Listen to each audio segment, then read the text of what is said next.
¿Qué tal? Un saludo a todos. En este video voy a abordar un tema que es muy importante al momento de hablar de técnicas electroquímicas y es la transferencia de masa al electrodo.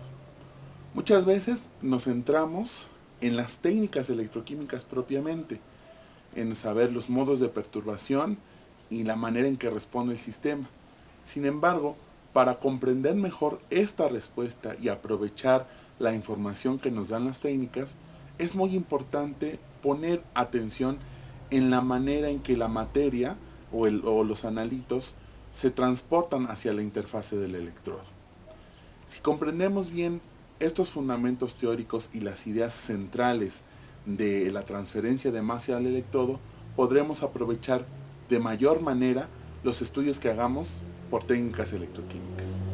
Espero que el video sea de utilidad y tienen mi contacto para exponer dudas y comentarios acerca de este video.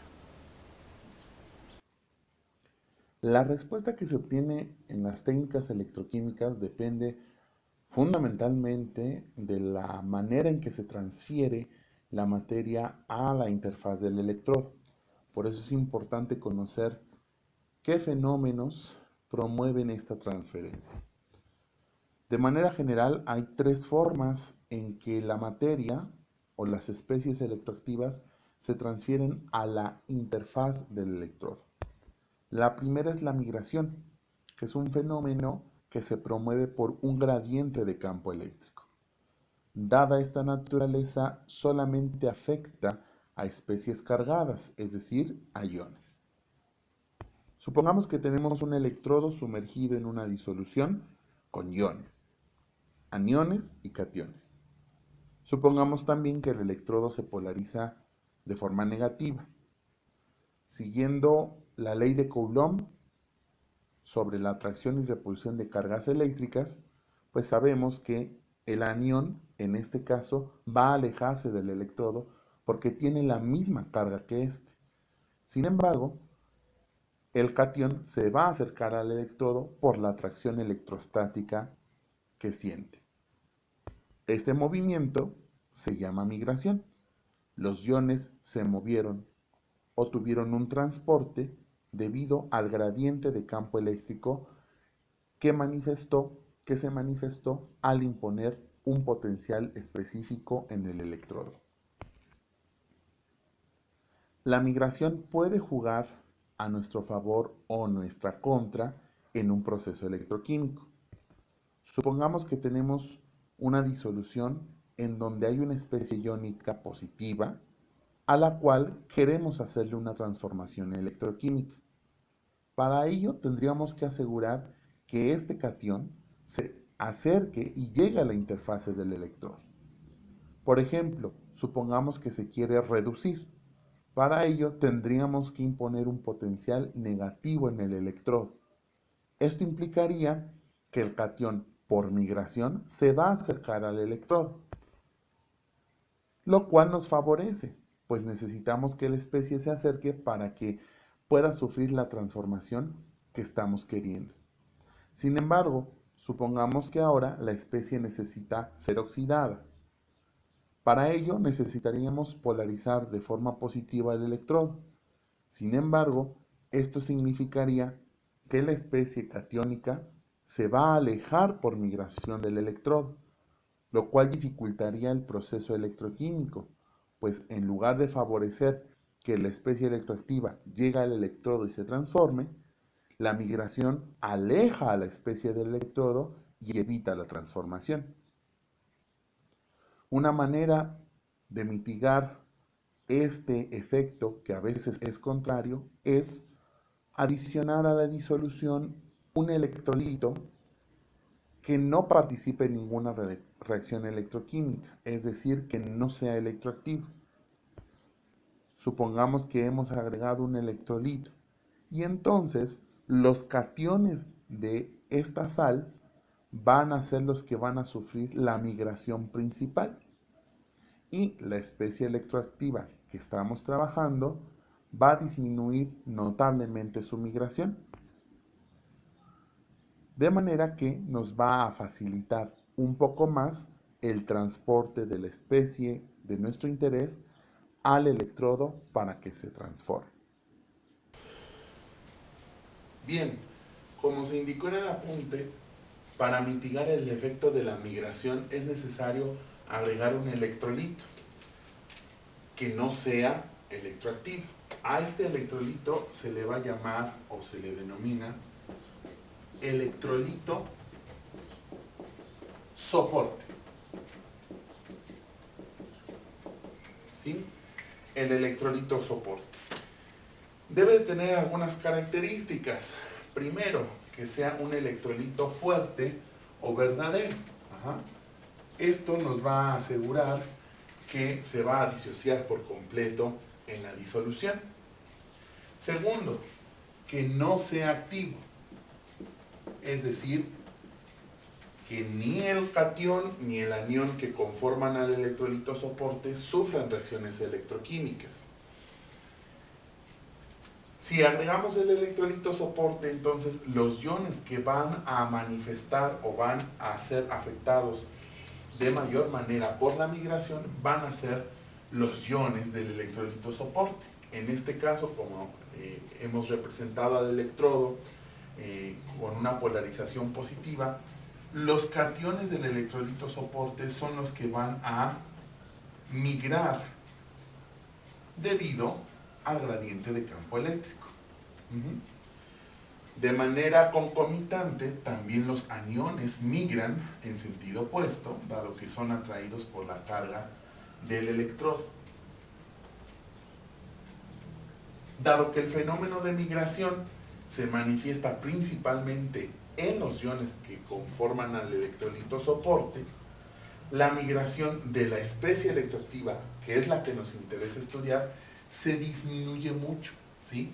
Y aunque se sigue manifestando, porque no se mitiga al 100%, pero se sigue manifestando en una proporción ya muy pequeñita.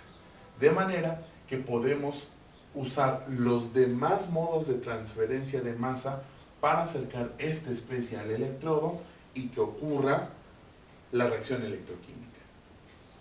Otro dato muy importante para que el electrolito soporte nos ayude para este fin es que la concentración del electrolito soporte debe de ser aproximadamente 100 veces la concentración del analito o de la especie electroactiva que estemos estudiando. Con esto aseguramos que hay una gran cantidad de iones que van a hacer el transporte por migración y prácticamente se va a mitigar muy cercana al 100% la migración de nuestra especie electroactiva.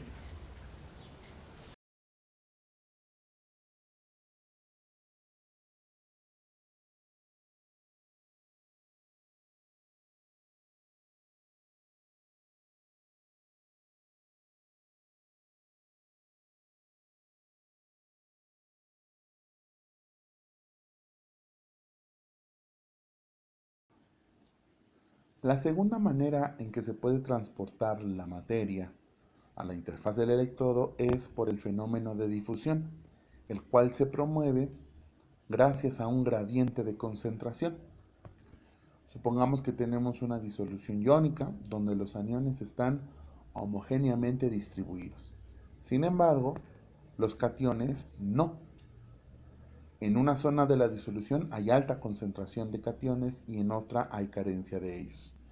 Esto establece una diferencia de concentración o gradiente de concentración, lo cual va a provocar que los cationes se muevan desde la zona de alta concentración hasta la zona de menor concentración, hasta que esa diferencia sea igual a cero o el gradiente se iguale a cero.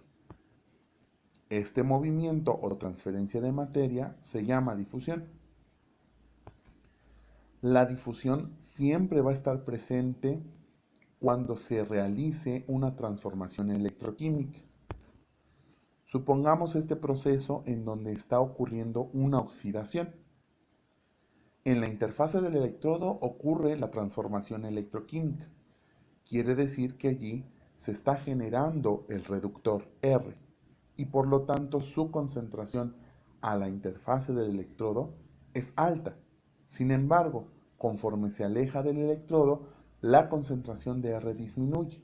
Por lo tanto, R va a difundir desde la interfase del electrodo hacia las afueras del mismo, hacia el seno de la disolución.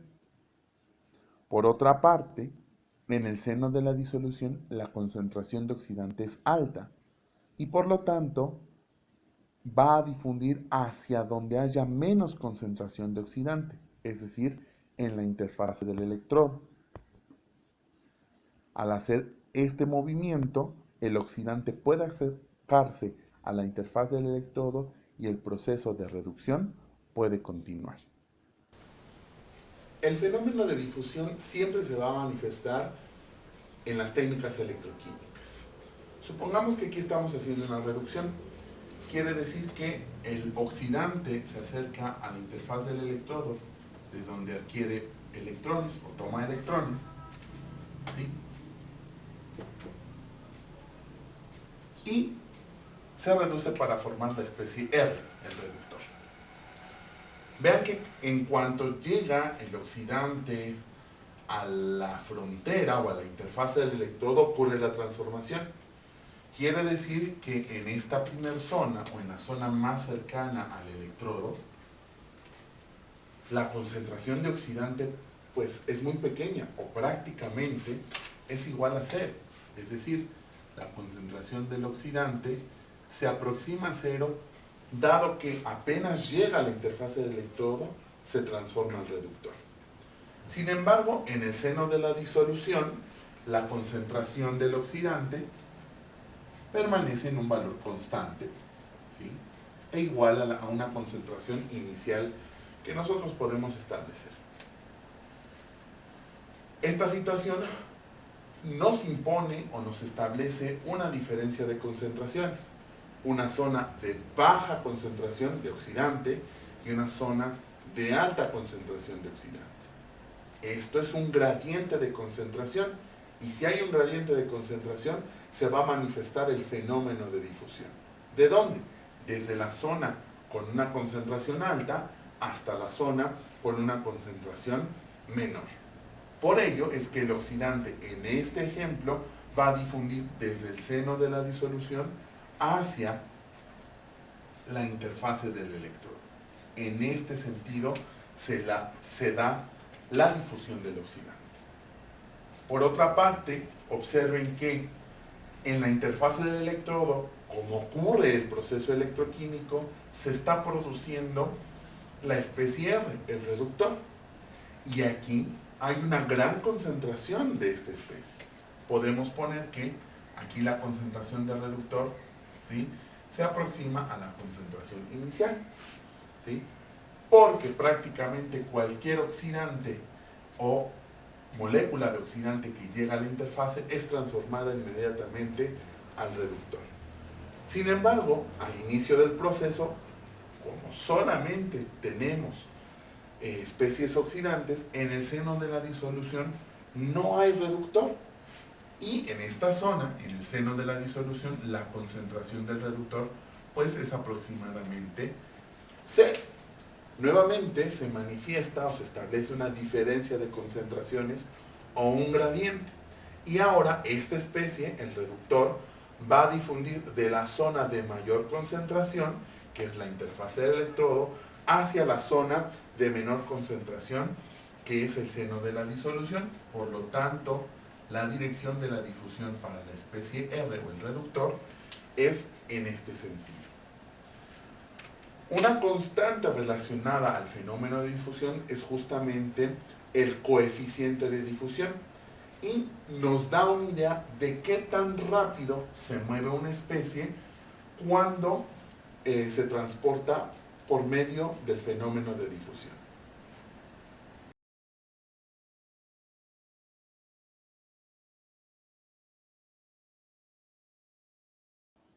Finalmente, una tercera forma de transporte de materia al electrodo es la convección, la cual se puede realizar de forma mecánica con una agitación o también se puede manifestar cuando hay un gradiente de temperaturas. Esta forma de transporte simplemente consiste en mover la disolución para transportar las sustancias que estén disueltas de uno a otro lado del sistema. Hablando en cuanto a agitación mecánica, en electroquímica se aprovecha el mismo electrodo de trabajo para hacer la agitación. Este tipo de electrodo se conoce como electrodo rotatorio, dado que se conecta a un motor que lo hace girar en su propio eje y permite con esto agitar la disolución. Este tipo de movimiento rotatorio del electrodo hace que la disolución tenga este patrón de flujo, desde el seno de la disolución hacia el centro del electrodo, y después, cuando la disolución ya se acerca a la interfase, el patrón de flujo cambia de forma tangencial a la interfase del electrodo. Vamos a ver una ilustración de cómo funciona un electrodo rotatorio. Muy bien, para ilustrar un poco la manera en que un electrodo nos sirve también para agitar la disolución, podemos usar un lápiz nuevo. Muchos de los electrodos que usamos en electroquímica se asemejan a un lápiz nuevo.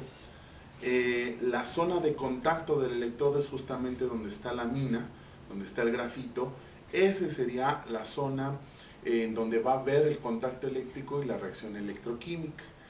Los electrodos rotatorios son electrodos que en la parte de arriba están adaptados para colocarse en un rotor o en un motor que los hace posteriormente girar en su propio eje, y después los podemos sumergir en la disolución para que este mismo giro nos sirva como una agitación mecánica en la disolución, ¿sí? Voy a intentar hacer una ilustración este es mi lápiz nuevo, que va a ser como si fuera el electrodo de trabajo. Evidentemente no tengo un rotor para electrodos rotatorios, pero voy a usar un taladro, ¿sí?, que me va a servir como un motor que me va a permitir justamente hacer girar a mi electrodo o a mi invento de electrodo, ¿sí? Lo ajustamos al taladro, y el taladro me va a permitir hacer rotar al electrodo, ¿sí? Es importante decir que el electrodo rotatorio, cuando gira dentro de la disolución, como lo anotamos en el apunte, lo que hace es que la agitación viene desde el centro o desde el seno de la disolución, es decir, agita la disolución hacia él, es decir, empieza con un primer flujo hacia el electrodo y hacia el centro del electrodo en particular, pero una vez que se acerca la disolución a la interfase del electrodo, pues la misma interfase y el giro hacen que el flujo cambie de dirección, ¿sí? Y entonces generamos este patrón de flujo que ya lo hemos visto en el apunte, ¿sí? Vamos a ilustrar esto con un vasito con agua, un vasito muy pequeño, un vasito de precipitados. Aquí simplemente puse agua y una gran cantidad de sal de mesa. ¿Para qué una gran cantidad de sal? Bueno, para intentar saturar la disolución y que me quede una porción considerable de sal sin disolver, ¿sí? Voy a continuación a introducir el electrodo, o mi lápiz en este caso, y lo voy a hacer girar con el taladro. ¿Qué va a suceder? El lápiz girando va a agitar la disolución, y la sal en exceso, la sal que no alcanzó a disolverse, va a empezar a moverse o a agitarse, intentando ilustrar este patrón de flujo, ¿sí? Este patrón de flujo de la disolución. Entonces, pues vamos a hacer la pequeña prueba, esperemos que nos salga. Bien, pues ahí tenemos nuestro vasito con agua y bastante sal en exceso, que nos va a permitir ver o intentar ilustrar el patrón de flujo de la disolución cuando metemos un electrodo rotatorio, ¿sí? Entonces aquí metemos el lápiz que juega como electrodo rotatorio, voy a accionar el taladro que va a jugar como el motor y presten atención a el movimiento de la sal que todavía no se disuelve. Vean, se va a ver ahí como una estela blanca. Voy a accionar el taladro.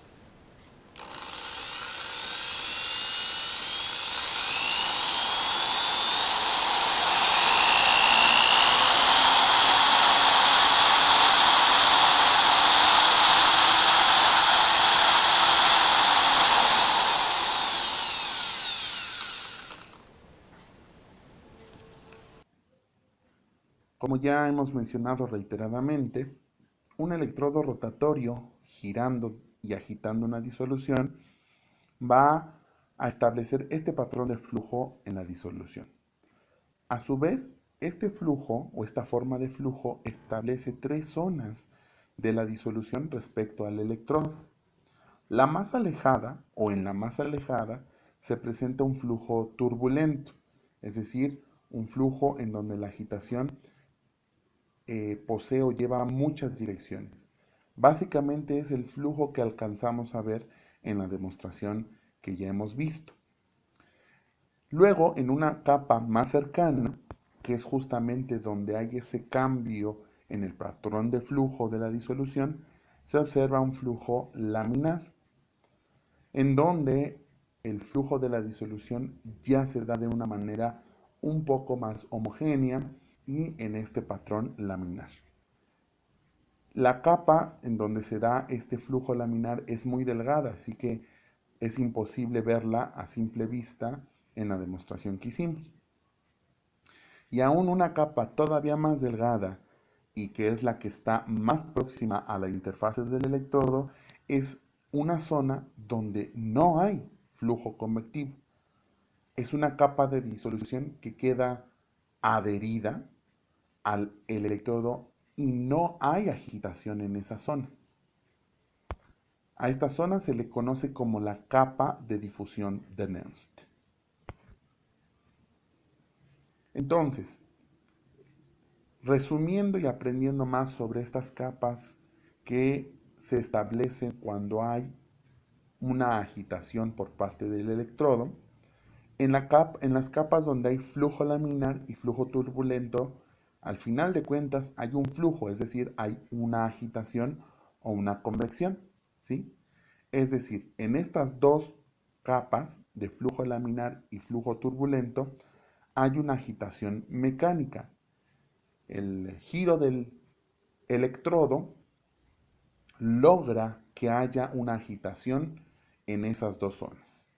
Como hay una agitación, la concentración de las especies en estas dos zonas, que básicamente es el seno de la disolución y en las proximidades del electrodo, pues la concentración se mantenga constante en todos lados y en todas partes de la disolución.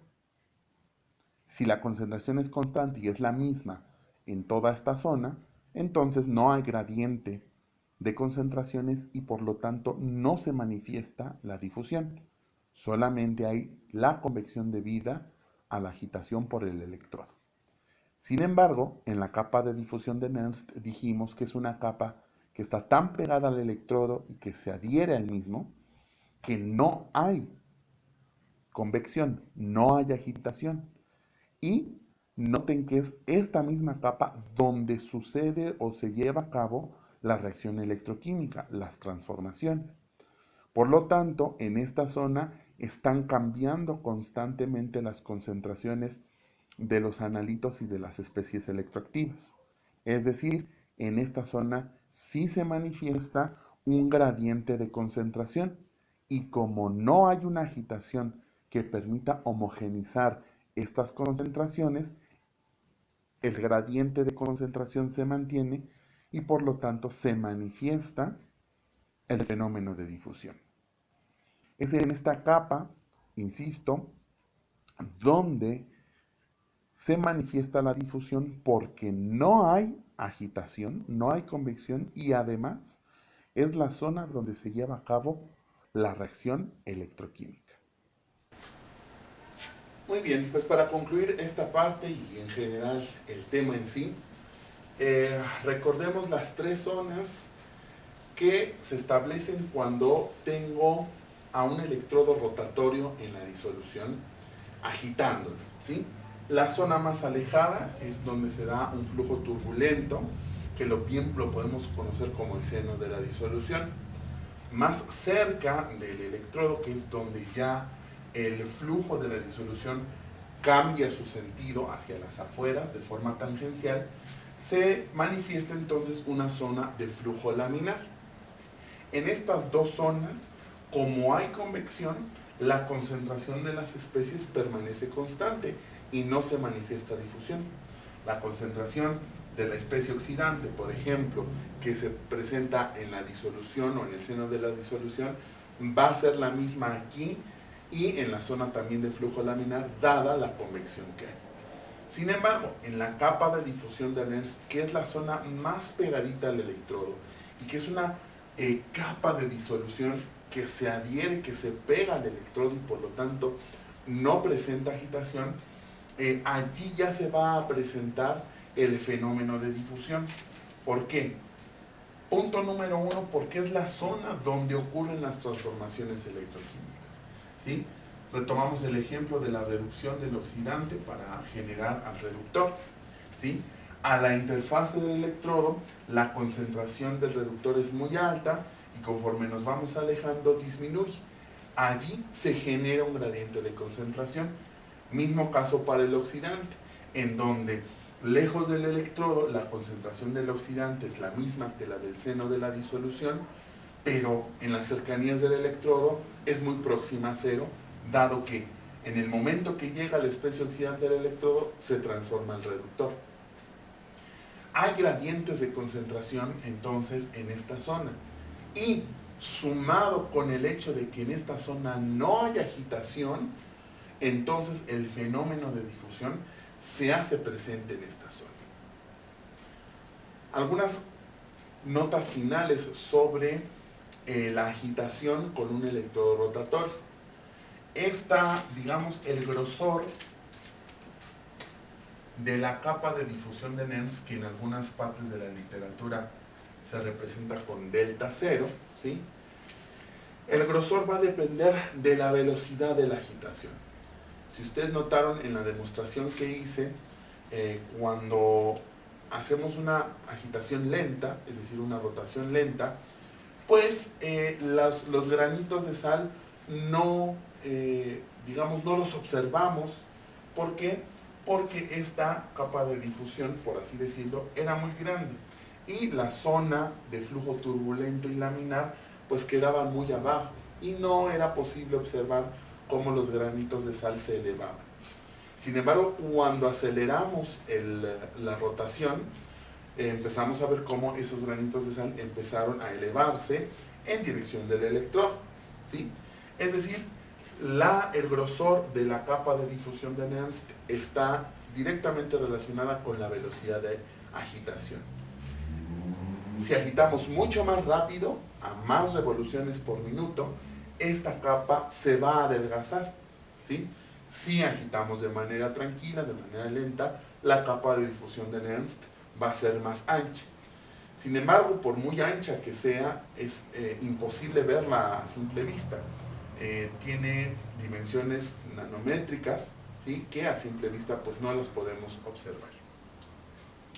En términos de especificaciones de nomenclatura, por así decirlo, o especificaciones técnicas, hay técnicas electroquímicas en donde se necesita hacer la agitación.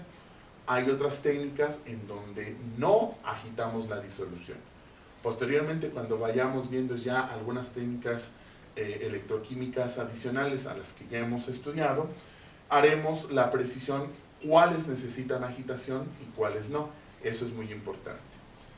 En la terminología, al menos en la Escuela de Química Analítica de la Facultad de Química de la UNAM, es muy común encontrar los dos términos para hablar de técnicas con agitación y sin agitación. Las técnicas en donde hay que agitar, se dice que es una técnica en régimen de difusión convectiva. La palabra convectiva nos hace alusión a que necesitamos agitar la disolución. Y cuando no se requiere agitación, se dice que es un régimen de difusión pura, es decir, no vamos a echar mano de la convección, simplemente la difusión se va a encargar de transportar el analito o la especie electroactiva al electrodo. Esto, insisto, es algo que aprendemos o se menciona mucho en la escuela de química analítica de la Facultad de Química. Sin embargo, en otras escuelas o ya hablando con doctores, investigadores, gente que conoce el campo, pero que no fue formado en nuestra facultad, ellos prefieren llamar a las técnicas con agitación como técnicas con un régimen o de estado estacionario. ¿Por qué? Porque allí la capa de difusión de Nernst, el grosor de la capa es constante. Si yo pongo una agitación constante, una velocidad constante, el grosor de la capa también va a hacerlo, y parece que esta frontera entre la capa de difusión y la zona de convección pues permanece allí en una misma posición, como si estuviera estacionada, fija, ¿sí? Y cuando no hay convección, esta capa de difusión, el grosor de la capa de difusión aumenta con el tiempo, es decir, esta frontera se va moviendo. Eso lo veremos después. Simplemente ahorita estoy haciendo una anotación sobre los términos que pueden llegar a escuchar dentro de la Facultad de Química y afuera con algún colega, algún profesor, investigador, que su área de estudio sea la electroquímica, pero no tenga la formación de la facultad. ¿Sí? Entonces, o una de dos, o usamos la notación de decir régimen de difusión convectiva y régimen de difusión pura, o régimen estacionario y régimen no estacionario. ¿Sí? Quizás en una próxima clase, en una próxima oportunidad, demos algunos argumentos para usar una u otra terminología. Lo importante es que aprendan primero cuáles son las técnicas que necesitan convección y cuáles no, y sobre todo, y lo más importante, qué implica que un sistema tenga convección, que es la manifestación de estas tres zonas. Espero que el video les haya servido, que hayan entendido. Si hay alguna duda, algún comentario al respecto de todo lo que expuse, tienen mis contactos, correo y medios de comunicación para enviarme sus dudas y comentarios. Un saludo a todos y que estén muy bien.